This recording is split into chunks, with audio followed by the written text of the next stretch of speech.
Good morning students.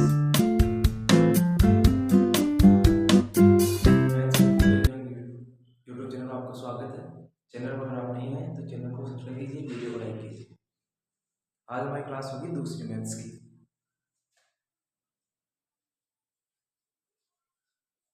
पिछली बार जो last class हुई उसमें हमने क्या पढ़ा वो रिवाइज करवा रहा था थोड़ी देर। हमने पढ़ा था नंबर, संख्या। संख्याएं जो हम जितनी भी गणनाएं करते हैं वो सारी क्या है, संख्याएं होती है। संख्याओं में दो भागों में बांटा था, रियल नंबर और इमेजिनरी नंबर। वास्तविक संख्या और काल्पनिक संख्या। वास्तविक संख्या इनको आगे हमने दो भागों में बांटा था, रेशनल और इरेशनल नंबर। हिंदी में बोलते हैं परिमेय संख्या, बोलते हैं अपरिमेय संख्या। वे सभी संख्याएं जिन्हें हम p बटा q के रूप में लिख सकते हैं वो क्या कहलाती है, हमारी परिमेय संख्या कहलाती है। और जिन संख्याओं को हम p बटा q के रूप में नहीं लिख सकते अपरिमेय संख्याएं कहलाती है। परिमेय संख्या को हमने दो भागों में बांटा था। फर्स्ट था भिन्न, दूसरा पूर्णांक। भिन्न फ्रैक्शन, भिन्न को भी मैं आगे तीन भागों में बांटा था, उचित, अनुचित और मिश्र। तो अगर किसी संख्या में, किसी भिन्न में जो अंश है, जो ऊपर वाली संख्या है वो नीचे वाली संख्या से छोटी है, वो हमारी उचित भिन्न होगी। और अगर ऊपर वाली संख्या नीचे वाली संख्या हद से बड़ी है वो भी अनुचित भिन्न होगी। और मिश्र भी एक पूर्ण संख्या होगी, उसके साथ में एक भिन्न दी है वो पूर्ण संख्या। पूर्णांक है, पूर्णांक को हमने दो भागों में बांटा था, एक तो पूर्ण संख्या, दूसरा ऋणात्मक पूर्ण संख्या। इन्हीं पूर्ण संख्याओं में आगे दो भागों में बांटा था, तो धनात्मक संख्या, दूसरा शून्य। जो धनात्मक का एक दूसरा नाम होता है, इसी को बोलते हैं प्राकृत संख्या, जिसको इंग्लिश में होल नंबर बोलते, सॉरी नेचुरल नंबर बोलते हैं। नेचुरल नंबर ये होता है आपका होल नंबर और ये आपको होता है इंटीजर। तो संख्या संख्याओं को दो भागों में बांटते हैं, वास्तविक संख्या और काल्पनिक संख्या। काल्पनिक कौन सी होती है, आयोटा की फॉर्म में होती है। आपको बताया था आयोटा, आयोटा स्क्वायर का मान -1 होता है। इस प्रकार हम आयोटा कितने वैल्यू निकाल सकते हैं। अगर आयोटा की फॉर्म में कोई भी हमें संख्या देगी तो हमारी कौन सी होगी, काल्पनिक संख्या होगी। वास्तविक संख्या दो भाग में बांटा, परिमेय संख्या, अपरिमेय संख्या। परिमेय संख्या दो भाग में बांटते हैं, एक तो भिन्न में, दूसरा हमारा पूर्णांक में। भिन्न को तीन भाग बांटा, उचित, अनुचित और मिश्र में। पूर्णांक को दो भाग बांटा, पूर्ण संख्या में और ऋणात्मक पूर्णांक जो माइनस की संख्या है, -1, -2, -अनंत। पूर्ण संख्या दो भाग बांटते हैं, शून्य और धनात्मक संख्या। धनात्मक संख्या जो 1, 2, 3 से स्टार्ट होकर प्लस अनंत होती है, सारी होती है हमारी धनात्मक संख्या है। और शून्य हमारी होती है, ये मैंने लास्ट क्लास में पढ़ा था। इसके अलावा हमने दो परिभाषाएं पढ़ी थी। जो धनात्मक संख्या इन्हीं को दो भागों में बांट सकते हैं आगे, सम, पहला सम, दूसरा विषम। अगर किसी संख्या में दो का पूरा भाग जाता है, कोई भी संख्या जिसमें दो का पूरा भाग जाता है वो हमारी कौन सी संख्या होगी, सम संख्या। अगर किसी संख्या में दो का भाग पूरा नहीं जाता वो हमारी क्या होगी, विषम संख्या होगी। तो सम संख्या इसी के अंदर क्या है, जिसमें दो का पूरा भाग जाता है हमारी सम संख्या कहलाती है, और जिसमें दो का पूरा भाग नहीं जाता वो हमारी विषम संख्या कहलाती है।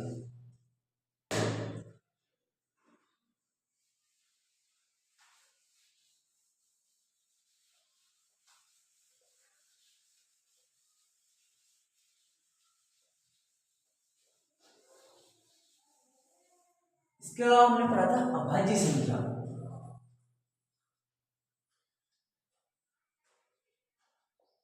अभाज्य संख्या क्या होती है, अभाज्य संख्या? अगर किसी संख्या में एक तो एक और और एक स्वयं, स्वयं का या खुद का, दोनों लिख सकते हैं इसको। मतलब ऐसी कोई भी संख्या जिसमें या तो एक का भाग जाए, इसके अलावा एकमात्र संख्या वो खुद है, मतलब खुद के अलावा अन्य किसी संख्या का भाग नहीं जाता, वो हमारी क्या कहलाती है, अभाज्य संख्या। जैसे एग्जाम्पल के लिए हमने दो, देखो दो में एक का भाग जाता है और दो में दो का भाग जाता है। क्या दो में आप तीन का भाग दे सकते हो? चार का, पांच का, छह का, पूरा पूरा भाग देने नहीं जाता। तो वे सभी संख्याएं जिनमें एक तथा स्वयं के अलावा अन्य किसी भी संख्या का भाग नहीं जाता, हमारी कौन सी संख्या कहलाती है, अभाज्य संख्या। दोबारा परिभाषा, वे संख्याएं जिनमें एक तथा स्वयं के अलावा अन्य किसी भी संख्या का भाग नहीं जाता, हमारी अभाज्य संख्याएं कहलाती है। यहीं से हमने एक चीज पढ़ी थी, अभाज्य गुणनखंड।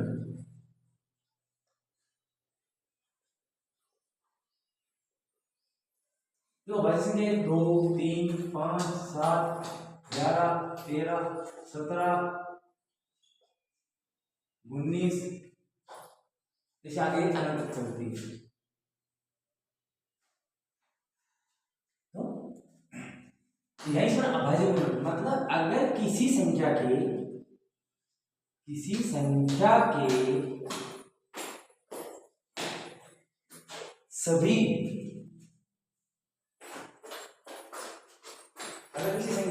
सभी गुणनखंड अभाज्य संख्या हो,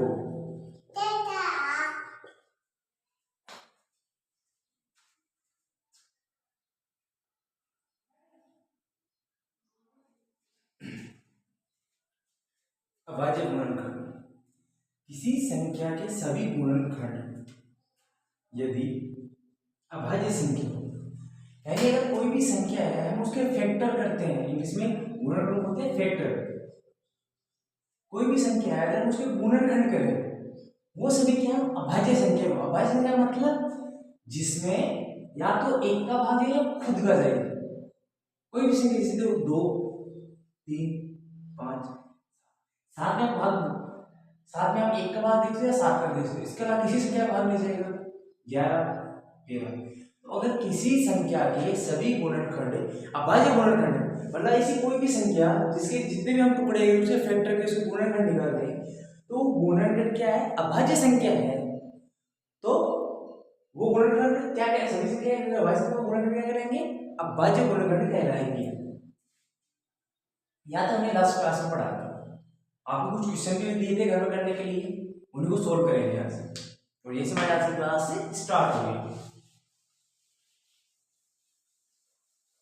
देखो अभाज्य गुणनखंड करने के लिए हमें अभाज्य संख्याओं को जानना जरूरी है। हमें ये पता होना चाहिए अभाज्य संख्या होती क्या है, जो आपको बता दिया दोबारा। तो फर्स्ट 98, अब 98 अभाज्य गुणनखंड निकालना, अभाज्य गुणनखंड निकालना कि भाई कोई भी संख्या दे रखी है हम उसका अभाज्य गुणनखंड कैसे निकालेंगे। देखो एग्जाम में आप 6 क्लास में से स्टार्ट होते हैं, आपको 6 क्लास में अभाज्य गुणनखंड निकालना पढ़ाया जाता है। लेकिन अगर आपने अगर पीछे ना सीखा हो, बहुत से बच्चे होते, देखो सभी बच्चों की मेमोरी एक जैसी नहीं होती, आप सभी को पता है। कुछ बच्चे उसे तो टीचर का पढ़ाया जितनी भी चीजें वो जल्दी कैच कर लेते हैं, जल्दी याद हो जाता है। कुछ बच्चों को थोड़ा टाइम लगता है, कुछ बच्चे मंदबुद्धि होते हैं, उन्हें बहुत ज़्यादा टाइम लगता है। तो अगर आपको कोई भी चीज़ समझ में नहीं आ रही, आपने हो सकता है आपने पीछे ये चीज़ पढ़ी हो या ना पढ़ी हो, लेकिन आज से जो भी आपको चीज़ें जो फर्स्ट क्लास में और आज जो पढ़ाया गया, आप अब अभी जब रेगुलरिटी रखेंगे ना, तो आपको किसी प्रकार की दिक्कत नहीं आएगी। अगर हमारा पहले जैसे इंग्लिश मैथ्स का बेसिक कॉन्सेप्ट क्लियर होगा, हमारा जो आपकी बेसिक चीज़ें हैं जो आपको 6, 7 एंड 9 में पढ़ाई जाती है वो पढ़ाऊंगा, फिर आपको मैं ट्रिग्नोमेट्री जो हमारा 10th क्लास का हम वहाँ से स्टार्ट करेंगे अपना सिलेबस। तो अभाज्य गुणनखंड निकालना क्या करना है, देखो हमारे पास अभाज्य संख्या कौन सी थी, सबसे पहले आप क्या करो अभाज्य संख्या को साइड में लिख लो एक तरफ। हमें पता है सबसे छोटी अभाज्य संख्या क्या होती है, 2।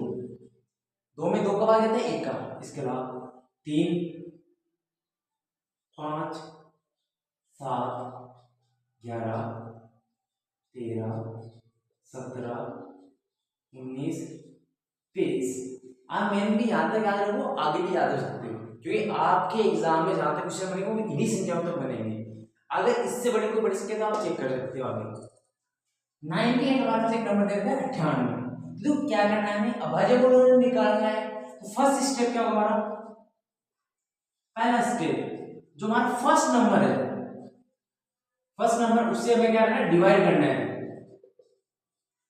क्या करना है, सबसे पहले फर्स्ट नंबर, देखो अभाज्य संख्या है हमारी ये है, इनमें फर्स्ट नंबर कौन सा है, गोले वाला, तो इससे डिवाइड करना है।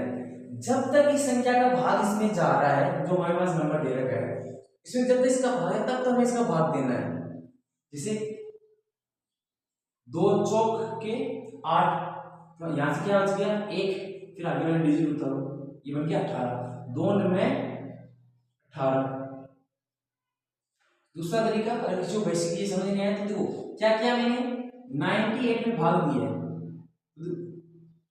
2 का भाग दूंगा मैं इसमें, 2 चौक 8, हासिल करके बच्चे 1, आगे तरह 8, 2 में 18, पूरा पूरा भाग जा रहा है।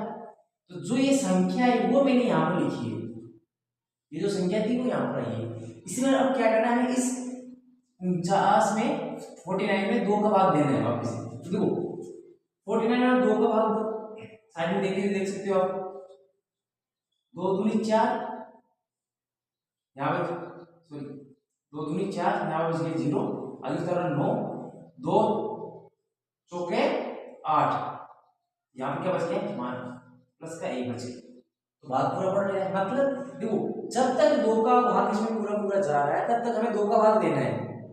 अगर 2 का भाग नहीं जा रहा तब हमें आगे वाली संख्या काम में लेनी है। तो हमने देखा 2 का भाग इस 98 में दिया 49 है, 2 का भाग दिया तो हमने 2 का भाग दे दिया इसमें। दूसरा 49, ये क्या देखो लास्ट इसकी एक विषम संख्या है, इसमें 2 का भाग नहीं जा रहा, लेकिन आप भाग देख चेक करना चाहते हो कर सकते हो, क्योंकि इसमें 2 का भाग नहीं जा रहा, तो हमारा ये तरीका हो गया यहाँ पर गलत। तो 2 का भाग नहीं जा रहा, तो अब हमें क्या करना है, स्टेप सेकंड क्या हो जाएगा हमारा, नेक्स्ट नंबर जो अगली संख्या है उसका हमें क्या करना है, भाग देना है। 2 का भाग दिया, 2 का भाग नहीं, यहां से जा रहा हमने दे दिया, 2 का भाग नहीं जा रहा, अब 3 का भाग दो इसमें, 49 में आप 3 का भाग दोगे, 3 3 6 18, ये भी नहीं जा रहा, 4 में इसका भाग नहीं जाएगा, 5 0 या 5 होना चाहिए इसमें, तभी 5 का भाग जाता है, 5 का भाग नहीं जा रहा इसमें। फिर है 7, अब 7 भाग दो उसमें, 7 7 7 से कितना होता है 49 होता है, तो कितनी टाइम्स का डिवाइड कर रहे हैं उसको, 7 टाइम्स, तो 7 यहाँ पर आ गया। अब अगेन 7 में आप किसका भाग दोगे, 7 का, यहाँ पर क्या रहेगा 1, उसकी गुणनखंड क्या हो गई, अब यहाँ पे जो गुणनखंड 98 गुणनखंड क्या है, 2 गुना 7 गुना 7। अब देखो 7 क्या है, अभाज्य संख्या है, ये 7 अभाज्य संख्या है, ये 2, तो जब सभी गुणनखंड अभाज्य संख्या होगी तो वही गुणनखंड हमारे क्या कहलाएगा, अभाज्य गुणनखंड कहलाएगा। आया समझ में, ये फर्स्ट एग्जांपल है, नोट करो इसको।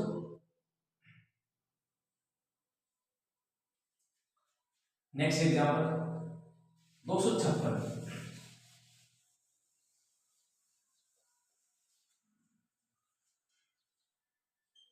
256, अभाज्य गुणनखंड का पहला नियम क्या है हमारा,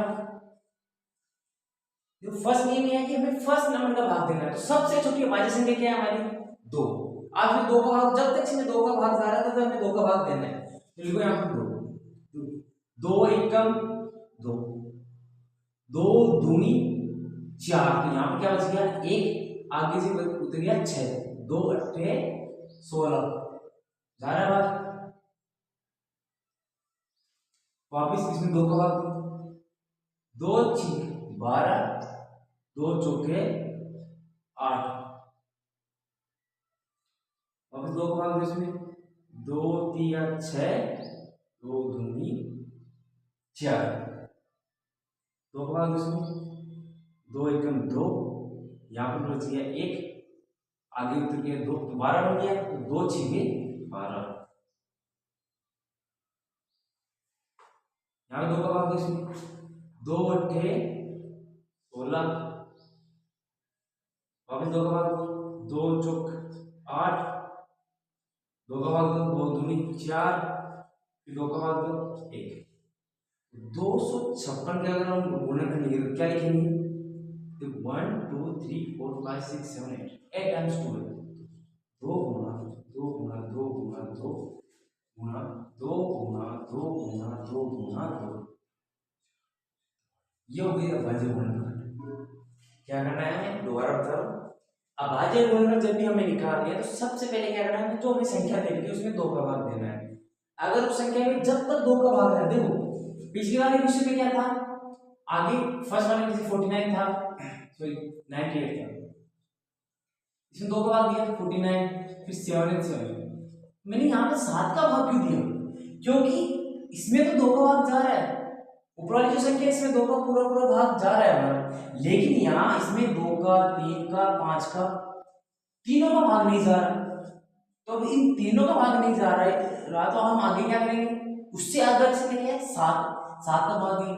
फॉर एग्जाम्पल मान लो अगर यहाँ पे 7 का भाग नहीं जाता तब हम भाग देते 11 का, अगर यहाँ पे 11 का भाग नहीं जाता तो हम भाग देते 13 का, 13 का भाग नहीं जाता फिर भाग देते हैं 17 का, 17 का नहीं जाता फिर देते 19 का, 19 का नहीं जाता फिर देते 23 का। तो जब तक उसमें इस संख्या का भाग जा रहा है, हमारे सबसे छोटी संख्या है 2, आप 2 का भाग दो सबसे पहले उसमें, जब तक उसमें 2 का पूरा पूरा भाग जा रहा है तब तक हमें क्या करना है, उसमें 2 का भाग देना है। अगर 2 का भाग उसमें ना जाए तो हम क्या करेंगे, उसमें 3 का भाग देंगे। अगर उसमें 3 का भाग नहीं जा रहा है तो हम उसे भाग देंगे फिर 5 का, 5 का भाग नहीं जाएंगे फिर देंगे 7 का, 7 का नहीं जाएंगे फिर 11, फिर 13, 17 ऐसे आगे बढ़ जाए। तो जब तक देखो इस क्वेश्चन में क्या था, 2 का भाग दिया, फिर इसमें नहीं आया तो हमने 7 का भाग दिया। अब यहाँ पर देखो इसमें 2 का भाग जा रहा है, इसमें 2 का जा रहा है, इसमें 2 का, हमने लास्ट का 2 का भाग दे देंगे, हमने संख्या चेंज नहीं की। तो ये तरीका हमें काम में लेना है। ये हमारा हो गया फर्स्ट क्वेश्चन, ये था हमारा फर्स्ट, ये हो गया सेकंड। नेक्स्ट क्वेश्चन नोट कर लो सर।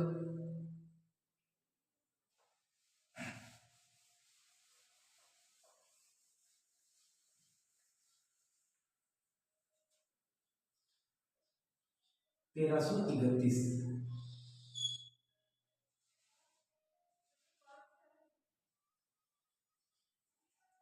देखो ये एक बड़ी संख्या है, हो सकता है आप में से कुछ बच्चों ने इसको इस क्वेश्चन को कर लिया होगा, लेकिन बहुत बच्चे शायद इसको नहीं कर पाए होंगे, तो घबराने की दिक्कत नहीं। देखो सबसे पहले ऐसे भाग दो इसमें, देखो 2 3 5 7 11, 2 का भाग कब जाएगा जब उसमें लास्ट में 0 2 4 6 8, अगर कोई भी संख्या उसके लास्ट में 0 2 4 6 8 है तो 2 का भाग जाता है। इसमें देखो 1 आ रहा है तो 2 का इसमें भाग नहीं जाएगा।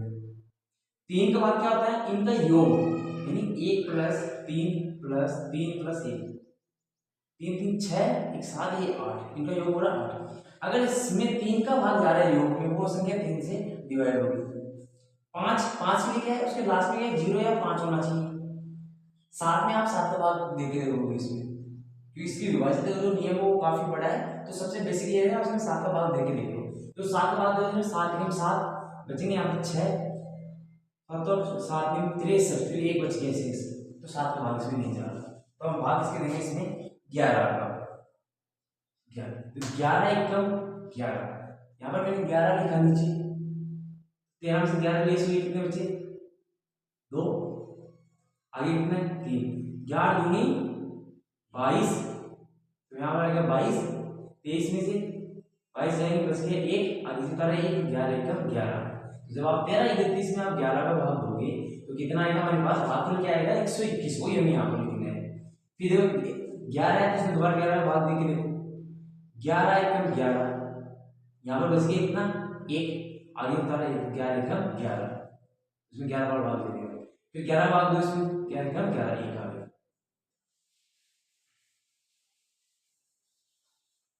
तो इसके गुणनखंड क्या हो गई, 1330 की गुणनखंड 11 गुणा 11 गुणा 11, ये इसके भाज्य गुणनखंड हो गया।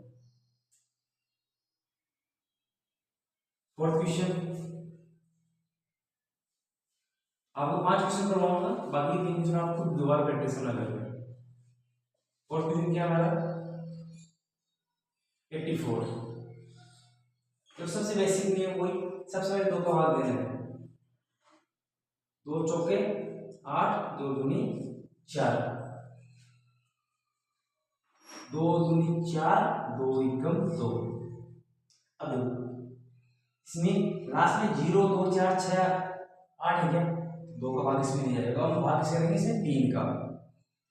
3 7 21, 7 बड़ा 2।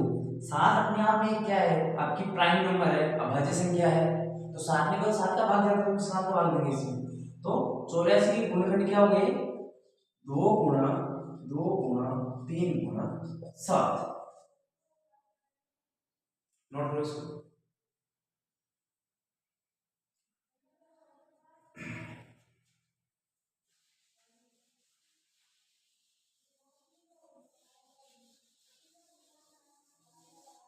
Next last example 72 72। तो सबसे पहले क्या किसका कौन हमारे सबसे छोटी अभाज्य संख्या क्या है, 2, तो 2 का भाग दो इसमें, 2 3 6 बच गया, यहाँ से 1 आगे का 2 2 बन गया 12, 12 में भाग दो, 2 6 12, 36 बार भाग दो, वापस में 2 का भाग दो, 2 एकम 2 बच गया, यहाँ से 1 आगे का 6 16, 2 8 16, 2 का भाग 2 निम्न 18, 2 के बारे में 18 आता है, 9 बार। अब देखो 9 आ गया विषम संख्या हमारी, अगर 2 0 0 2 4 6 8 होता तो इसमें 2 का भाग जाता, लेकिन इनमें से नहीं है, तो हम क्या करेंगे, 2 का भाग नहीं जाएगा, तो 2 के बाद हमारी अभाज्य संख्या नेक्स्ट कौन सी थी, 3 का भाग देंगे, देखो इसमें 3 1 3 3 2 6 3 3 9, कितनी बार दिया, 3 बार। अब इस 3 का भाग दो, 3 1 3, तो वेक्टर के गुणनखंड क्या हुए, 2 गुणा 2 गुणा 2 गुणा 3 गुणा 3। ये आपकी क्वेश्चन थी जो आपको होमवर्क के लिए करके दिए थे लास्ट क्लास में, नोट कर लो।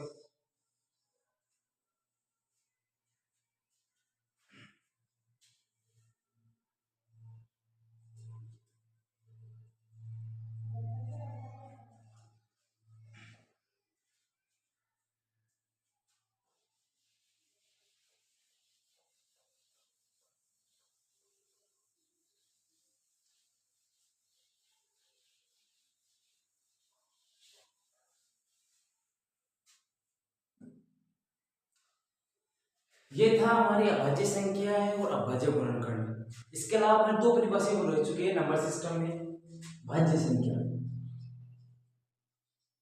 भाज्य संख्या इंग्लिश में कंपोजिट नंबर बोलते हैं।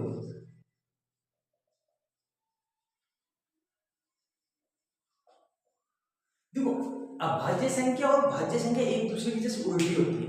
अभाज्य संख्या क्या थी, जिसमें एक तथा स्वयं के अलावा अन्य किसी भी संख्या का भाग नहीं चला, वो तो थी अभाज्य संख्या। अगर इसमें एक तथा स्वयं के अलावा अन्य और संख्या का भाग चला जाए तो हमारी संख्या कौन सी कहलाएगी, भाज्य संख्या। यदि किसी संख्या में यदि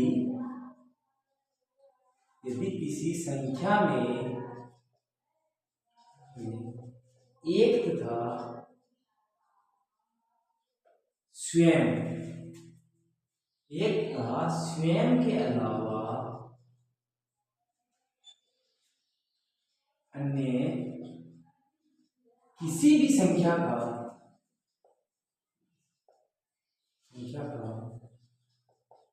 भाग चला जाता है। यदि किसी संख्या में एक तथा स्वयं के अलावा अन्य किसी भी संख्या का भाग चला जाता है तो वह संख्या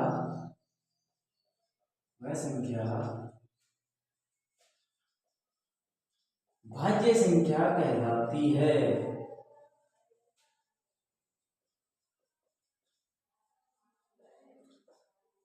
दोबारा देखो परिभाषा, यदि किसी संख्या में एक तथा स्वयं के अलावा अन्य किसी भी संख्या का भाग चला जाता है तो वह संख्या हमारी भाज्य संख्या कहलाती है, composite. If A number was divided by itself and one and another number, that is called composite number. Example, दो थी हमारी अभाज्य संख्या थी, नेक्स्ट नंबर क्या है 4, तो 4 है, 4 में 1 का भाग जाता है, 2 का भाग जाता है, 4 का भाग जाता है। अगर एक तथा स्वयं के अलावा हम बात करें 4 है, 4 में 1 और स्वयं के अलावा 4, इन दो के अलावा और किसी भी संख्या का भाग चला गया, वो हमारी संख्या कौन सी हो जाएगी? भाज्य।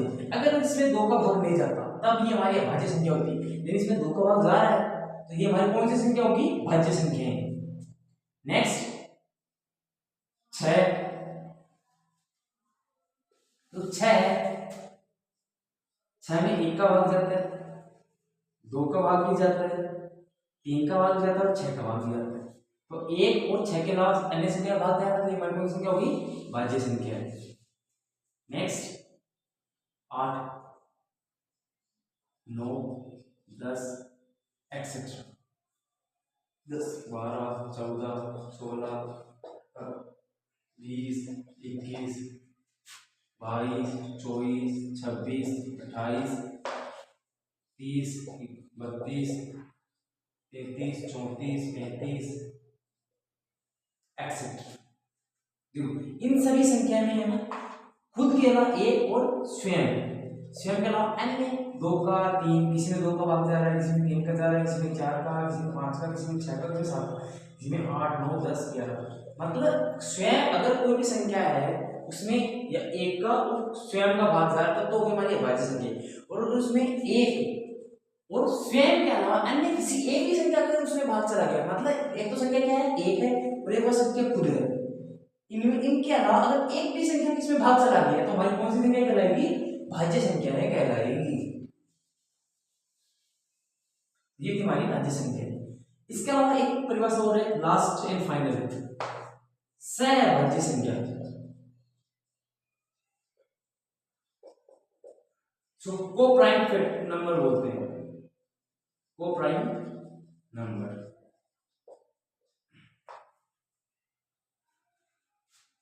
ऐसी दो संख्याएं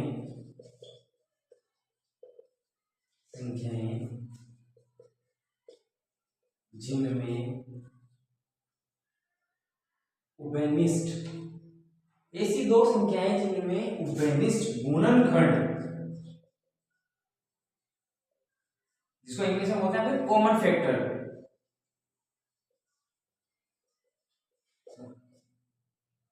ऐसी दो संख्याएं जिनमें उभयनिष्ठ गुणनखंड एक प्राप्त हो सहभाज्य संख्या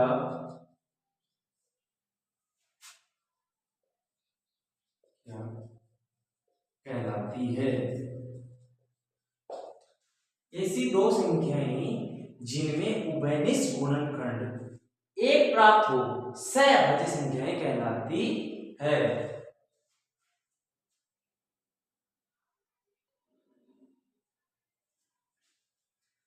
दोनों में देखो दोबारा, भाज्य संख्या क्या होती है? यदि किसी संख्या में एक तथा स्वयं के अलावा अन्य किसी भी संख्या का भाग चला जाता है, मतलब एक और स्वयं के अलावा कोई भी एक ऐसी संख्या, 1, 2, 3, 4 कितनी भी हो सकती है, मतलब एक तथा स्वयं के अलावा अन्य किसी भी संख्या का भाग चला जाएगा वो हमारी होगी भाज्य संख्या। ये हो गया इसके एग्जाम्पल। सहभाज्य संख्या ऐसी दो संख्याएं जिनमें उभयनिष्ठ गुणनखंड एक प्राप्त, मतलब दो संख्याएं हमारे पास दी जाएगी लेकिन उनमें जो कॉमन फैक्टर जो उनका उभयनिष्ठ गुणनखंड आएगा वो हमेशा एक प्राप्त होगा। एग्जांपल देखें इसका, 1 और 3,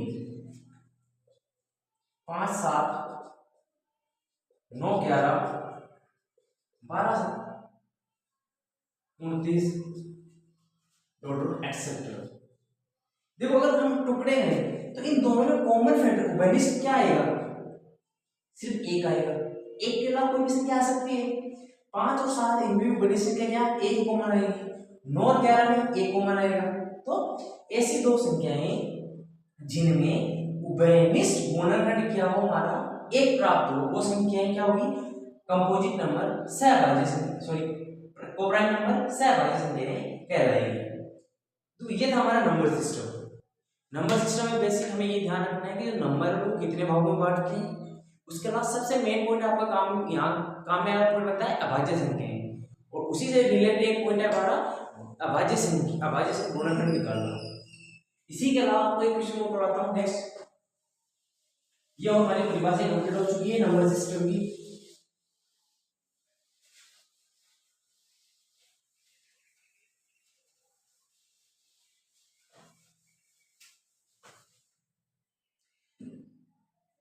हमने अभी क्या पढ़ा था, अभाज्य गुणनखंड निकालना। ये पॉइंट हम पढ़ चुके हैं। इसी से एक क्वेश्चन और बनता है, अभाज्य संख्या की जांच करना।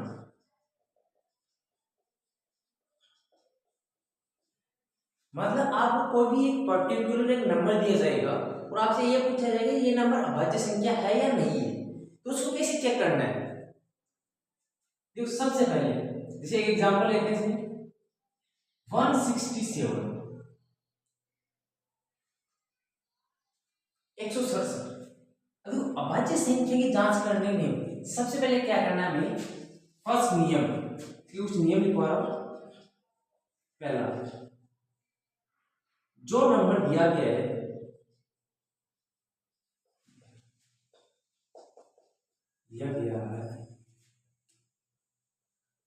उससे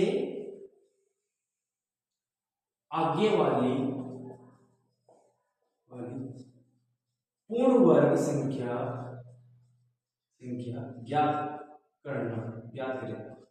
मतलब सबसे पहले क्या करना है, पहला नियम, जो हमें संख्या दे रखी है उसका हमें क्या करना है, उसके जैसे आगे एक पूर्ण संख्या, एक पूर्ण वर्ग होना चाहिए उस संख्या को हमें संख्या ज्ञात करनी है।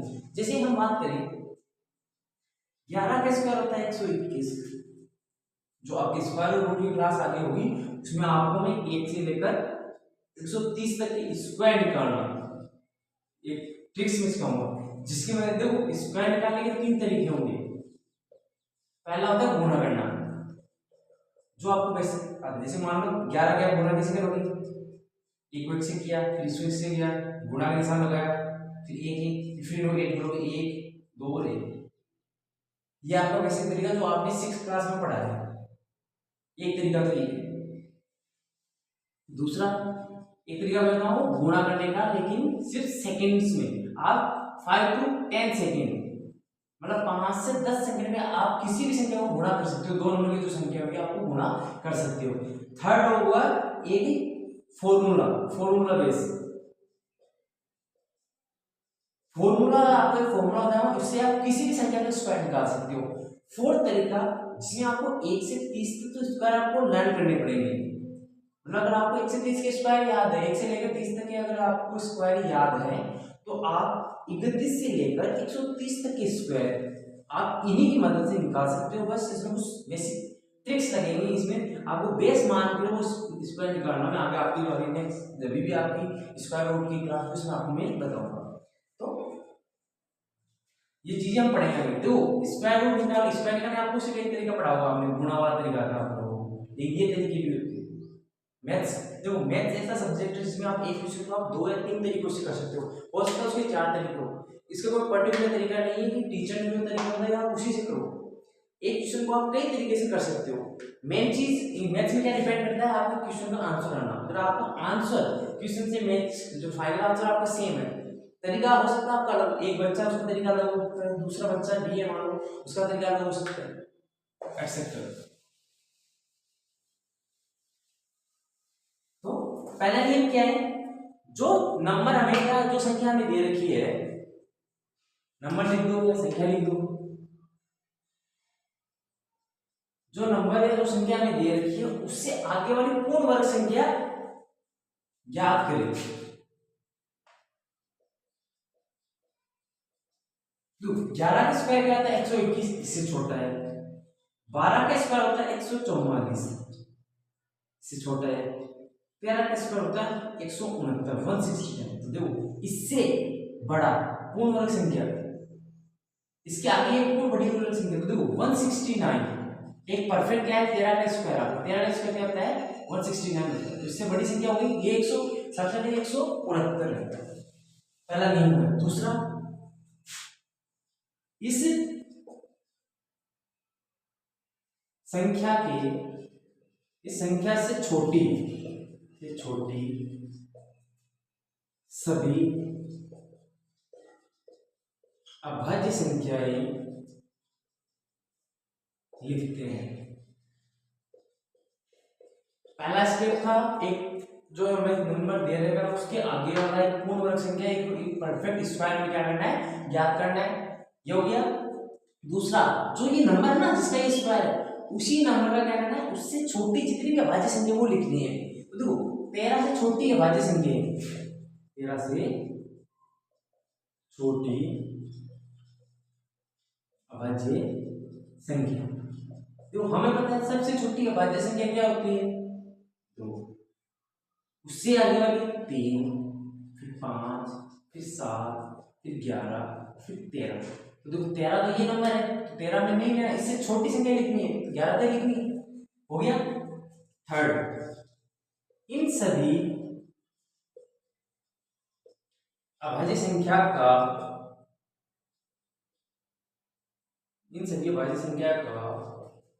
दी गई संख्या में भाग देते हैं। मतलब क्या करना है कि जितनी भी अभाज्य संख्या, इन सभी का क्या इसमें भाग देना है। अब यहां से नोटिस करेंगे, यदि भाग पूरा पूरा चला जाता है, यदि भाग पूरा पूरा चला जाता है तो यह अभाज्य संख्या क्या नहीं होगी। सॉरी, यदि इसमें पूरा पूरा भाग चला जाता है तो यह हमारी अभाज्य संख्या नहीं होगी। और पांचवा, यदि भाग पूरा पूरा नहीं जाता, भाग पूरा पूरा नहीं जाता, मतलब इनमें से किसी भी संख्या इसमें भाग नहीं जाता, तो संख्या, दी गई संख्या अभाज्य संख्या होगी। अभाज्य संख्या की जांच करते हो, दोबारा बता रहा हूं, हमें कोई भी संख्या दे रखी है, वह संख्या क्या अभाज्य संख्या है या नहीं है, हमें इसकी जांच करनी है। तो सबसे पहला पॉइंट देखो, 5 नियम इसके, जो हमें संख्या दे रखी है, जो हमें नंबर दे रखा है, हमें क्या करना है, उसके आगे वाली परफेक्ट जो पूर्ण वर्ग संख्या है ना, पूर्ण वर्ग संख्या, वो हमें ज्ञात करनी है। जैसे कि हमने एग्जांपल लिया 167, तो इसके आगे वाली पूर्ण वर्ग संख्या क्या है हमारी 169, परफेक्ट स्क्वायर हमारा पहला नियम हो गया। दूसरा क्या, इस संख्या से जो जिस संख्या का स्क्वायर है ना, उससे छोटी संख्या है, जितनी भी अभाज्य छोटी संख्या है, उससे जितनी भी छोटी अभाज्य संख्या है वो सभी लिखनी है। जैसे 13 है, 13 से छोटी अभाज्य संख्या क्या है, 2, 3, 5, 7, 11। तीसरा नियम, इन सभी अभाज्य संख्याओं का, इन सभी अभाज्य संख्या का दी गई संख्या, दी गई कौन सी थी ये, इसमें हम क्या करेंगे भाग देंगे। अगर इसमें भाग देखो, अगर इसमें किसी भी संख्या इसका भाग चला गया तो हमने परिभाषा क्या की अभाज्य की, जिसमें एक द्वारा स्वयं के अलावा अन्य किसी संख्या का भाग नहीं जा रहा, वो हमारी अभाज्य संख्या है। तो अगर इनमें मान लो इसका भाग चला गया तो ये तो फिर भाज्य संख्या बन गई। तो अगर इसमें भाग चला गया तब तो ये होगी हमारी भाज्य संख्या, अरे ये भाज्य नहीं होगी। और अगर इसमें भाग नहीं जाता है, किसी भी संख्या का भाग नहीं जाता, नहीं होगी हमारी अभाज्य संख्या। जैसे एग्जांपल 2 का भाग 2 इसमें, क्योंकि 2 क्या है, लास्ट टर्म क्या है, विषम संख्या है, इसमें 2 का भाग नहीं जाता। 3 का भाग 2, 3 में 15 बच गया, एक यहाँ पे बचा 7, 7, 3, 6, 18 होता है, एक कम रह गया इसके पास, तो 3 का भाग नहीं जाता पूरा पूरा। 4 का 4 चौक 16, फिर भाग दो 4 में 4, 3 शेष पर बच गया, 4 पूरा पूरा भाग नहीं जा रहा। फिर भाग दो 5 का, 5 दूनी 10, 5 दिया 15, यहाँ पर कितने बचे 15, तो बच गया 1, फिर आगे का 7, 5 थी 15, 2 शेष पर रह गया, 5 का पूरा पूरा भाग नहीं जा रहा इसमें। नेक्स्ट है 7, 7 एकदम 7 भाग दिया, कितने बचे 6, सॉरी 7 2 बच गए, 7 में 7, 7 दूनी 14, बच गया कितना 2, आगे का 7, 7 में 7, 7 दूनी 14, 7 21, 7 28, पूरा पूरा भाग नहीं जा रहा, 7 का भाग नहीं जा रहा इसमें। लास्ट एंड फाइनल संख्या हमारी 11, 11 एवं 11 बच गया कितना पीछे 5, आगे का 7, 11 5 55, 2 बाकी रह गए, तो 11 का भाग नहीं जा रहा, तो क्या लिखेंगे, इनसे जो हमें 167 में किसी भी संख्या का, जो हमें जो संख्या इनमें किसी भी संख्या का भाग नहीं जाता है, अतः यह एक अभाज्य संख्या है। 167 में किसी भी संख्या का भाग नहीं जा रहा, इससे छोटी जितनी भी भाज्य संख्या है किसी का भाग नहीं जा रहा इसमें, तो ये हमारी क्या होगी, ये भी अभाज्य संख्या है। अगर इनमें से किसी का एक भी संख्या का भाग चला जाता तो ये हमारी अभाज्य संख्या नहीं होती। नोट करो इसे।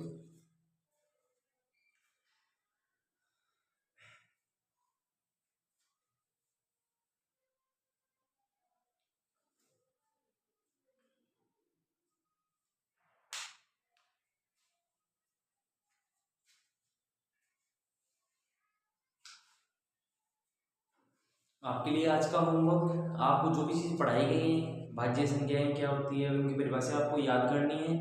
दूसरा, अभाज्य गुणनखंड निकालना है, आप उसकी ज़्यादा से ज़्यादा घर पर प्रैक्टिस करोगे। उसके अलावा अभाज्य संख्या की जांच कैसे करनी है ये भी आपको घर पर प्रैक्टिस करना है। पिछले कुछ दिनों में मैं वीडियो नहीं डाल पाया, तो क्या एक्चुअली मेरा फ़ोन ब्रेक हो गया, टूट गया था, इसलिए मैं वीडियो अपलोड नहीं कर सका। लेकिन अब आपको रेगुलर 4 तारीख तक 3 या 4 तारीख तक क्लासें मिलेंगी।